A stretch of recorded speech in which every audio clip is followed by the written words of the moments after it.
Kung ikaw ay punong barangay o kung ikaw ay lupon member, alam mo dapat itong 6 na skills na ito. Ano-ano itong mga to?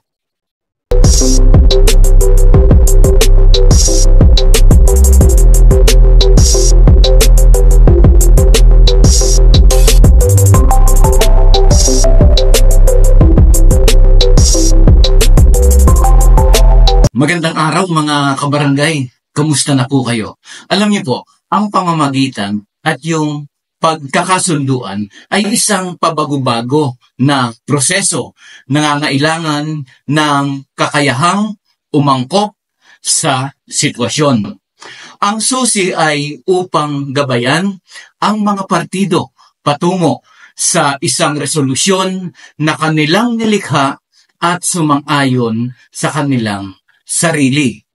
Ito na ang mga pangunahing gawain ng mga lupon para sa epektibong pamamagitan.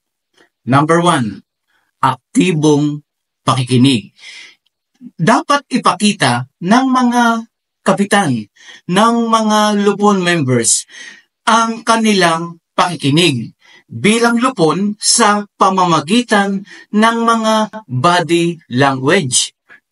Ito yung mga non-verbal communication during the mediation or during the conciliation. Ano po ang halimbawa nitong mga body language na ito? Yun pong ating facial expression. Makikita din po itong body language na ito sa ating eye behavior. Makikita rin ito sa ating gestures, sa ating postures, at yung ating verbal na pagkilala sa kanilang mga pananaw, sa kanilang mga sinasabi. Kailangan po magpakita tayo ng interest sa kanilang mga sinasabi. Pangalawa, ito yung neutrality, yung walang kinakampihan sa mga partido. Manatiling walang kinikilingan at iwasan ang pumanig sa isang partido. Mga kabarangay, ang hirap po nito, lalong-lalo na sa kagaya namin ng mga taga-probinsya. Dahil ang mga mamamayan sa aming barangay, everybody knows everybody.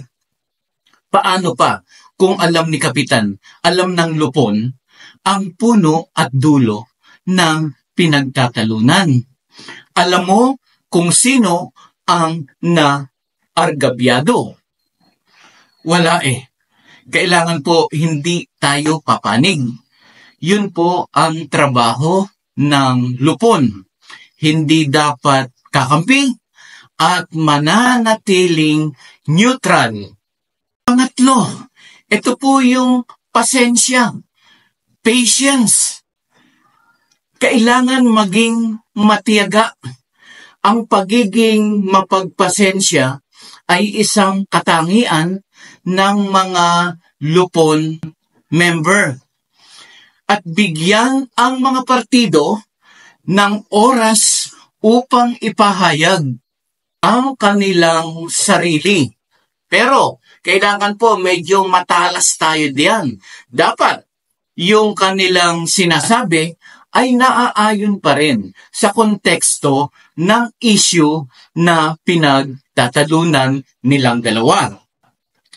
At ito mga kabarangay, sa bawat lecture, seminar na aking ginagawa, lagi ko pong ipinagdidiinan na ang pagiging mapagpasensya, ito po ay katangian ng lupon. Kung hindi ikaw lupon, okay?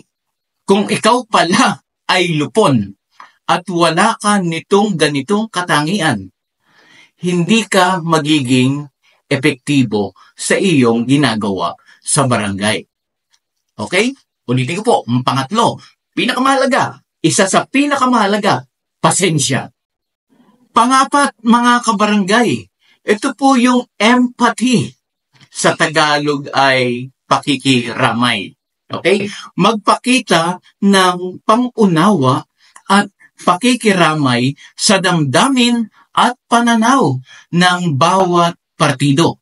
Lalong-lalo na kung may mga nasaktang damdamin at physically nasaktan.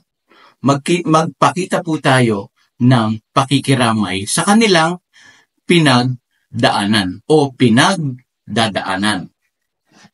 Number 5, ito po yung pagtugon sa suliranin. Ito yung okay, nandiyan na ang problema, nangyari na ang ayaw mangyari, ano ang gagawin natin? Anong solusyon ang dapat ilatag?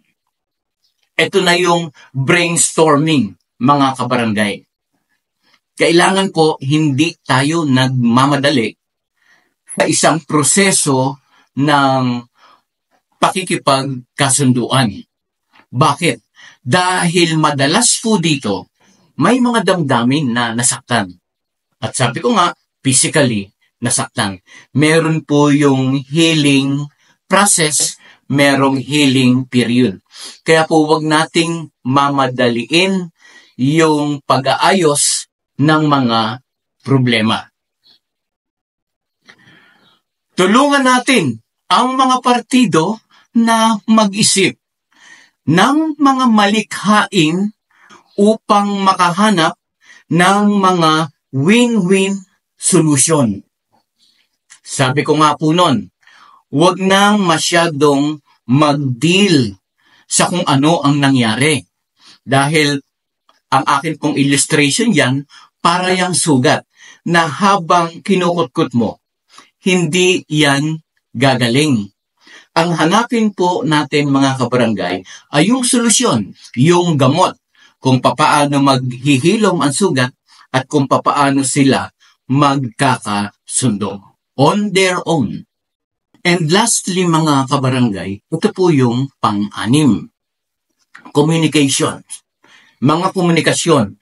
Pangasiwaan ng mga lupon ang malinaw at nakabubuo na komunikasyon sa pagitan ng mga partido. So ayan mga kabarangay, ito po yung 6 na mahahalagang skills na dapat tinataglay ng isang punong barangay o ng isang lupon member. Uulitin ko po, ang proseso ng pag-aayos ng isang hidwaan ay hindi po dapat minamadali. Okay? Kailangan po, ayun, balik na naman ako. Meron tayong pasensya. Mahaba ang pasensya ng mga lupon. Tinanggap po natin ang trabahong ito, so kailangan gawin po natin ito nang naaayon sa hinihingi ng trabaho. Kaya maraming salamat muli mga kabarangay sa inyo pong panonood dito sa video ko, dito sa Katarungang Pambarangay Channel. Muli ako po si Jeffrey. Maraming salamat po.